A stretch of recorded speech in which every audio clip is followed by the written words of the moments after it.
Hi all, and welcome back to the Music Production Fast Lane. In this video, I'm going to be breaking down something that's really integral to mixing that has nothing to do with using a plugin. So today we're going to talk about track organization. How do we organize our track for success when it comes to mixing?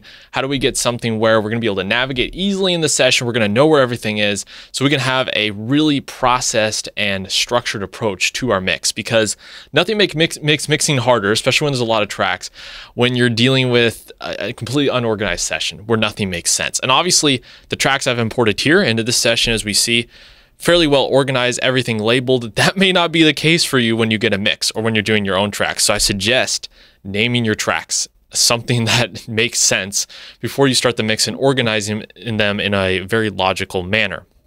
Now, how do we create our track folders? I'm using Reaper. How do we create our track folders for success? I like to mix through buses and folders in Reaper. It really helps me keep everything sort of organized. So I'm going to explain my process here. There's all sorts of kinds of instruments on the specific track, so we can definitely do that here. So what I like to do is insert a new track and name it something. Drums, for example. All my drum tracks, I'm going to click Shift and put them under the folder of drums. So now they're there. They can open, close. I could even get rid of them if I wanted to. The next step is I like to add a color to them. Drums for me a lot of the time are a red color. And then I'm just going to do that with it, so I don't have to see those. I could close the folder if I wanted to. Next, I like to find out what all the bass elements are. So in this case, there's sub bass, there's bass amp. I'm just gonna go bass. I'm gonna throw them all in the same thing. Click, drag, add them to the folder, color them. Real simple process. This is gonna save you so much time, believe me, in the mixing stage. So now we have bass. I don't need to see that. Guitars, we have some main rhythm guitars, we have some clean guitars. I'm gonna say rhythm guitars, they're all going here. Now we also have, let's see, no DI tracks, or a couple DI tracks, that's fine. They're all going to go there. Rhythm guitars, let's color them something. Let's do green, for instance. Close that out there. We have some clean guitars. And now you might, if these tracks aren't labeled, and if you're getting tracks to mix, so your own tracks, you might have to solo them, figure out what they are. It's okay, take the time to do that. That's a really important part of your mixing stage. Don't think of it as wasted time. Solo it, figure out what it is, try and classify it as best as possible for what it should be. So I'm gonna put clean guitars. All the cleans are gonna go here. Now we have vocals. We have some choir tracks. These are, I think, fake choirs. So I'm going to listen, make sure that's the truth. Yes, these are kind of like synth choirs. So I'm just going to say synth, although I want the real choirs and the fake choirs to all go to the same place. So choirs here, I'll color them. Vocals, I usually do a light blue color. So let's do like a pink color here. What else do we have? We have synths. So all the synths, I want going to a new folder, right? So you can kind of see what this process is like. Vocal chops, pianos, the mantra thing, all gonna go here. Let's do this bright orange color for synths. Now we're finally to vocals. So I like to do something called Vox All. This is gonna be everything that is a vocal track, except one thing, which is these choir tracks. All the other vocals are gonna go here, to this Vox All section. Except for these choir tracks, I'm going to bring them up to our choir section. So I have all things that are alike. Although they're not recorded the same, they're very alike if we soloed them here. It's the same kind of idea, right? Whether it's synth or real. Let me dial that back in there. Okay, now it's all colored the same. So we have our choirs. I forgot to color the clean guitars. They're all guitars green. That's a different kind of green. Works for me. Let me minimize that real quick. Synths, done. Vox All, this is where I like to organize things a little differently. This is gonna come down to preference a little bit here.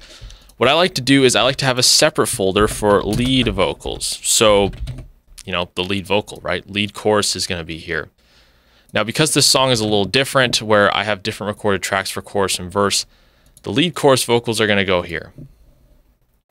I'm also gonna put the double there as well. Not under the chorus vocal, but in the same folder. Although I'm foldering these differently, I'm going to color them all the same. So they're all going to get this light blue color. So I know where all the vocals are at. So if I'm scrolling through my session, whether it's the mix tab or the edit window, I know what I'm looking at. It's color coded. And then notice I leave the buses, the drums, the bass. These are uncolored. So I know, okay, I'm getting the guitars, they end here. They're kind of like dividers for my sections, right? This is a lot of personal preference. This is a lot of just what makes sense to you. This makes sense to me. So this is how I do it. This doesn't make sense to you and there's a way that seems more organized, go ahead and do it. But have some sort of organization, have some sort of way that you do this. So lead vocals, great. That's all in a section there. I like to have my backgrounds in a separate folder.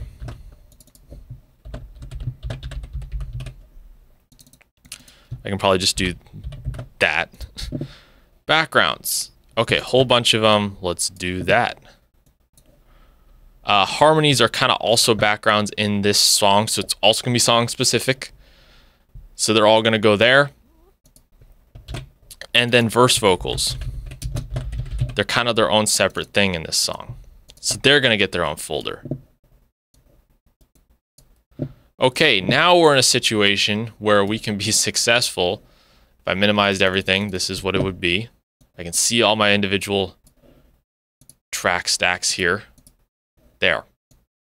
Boom. This is what I got going on. I want to maximize it all again so I can see everything. Then I could do that as well.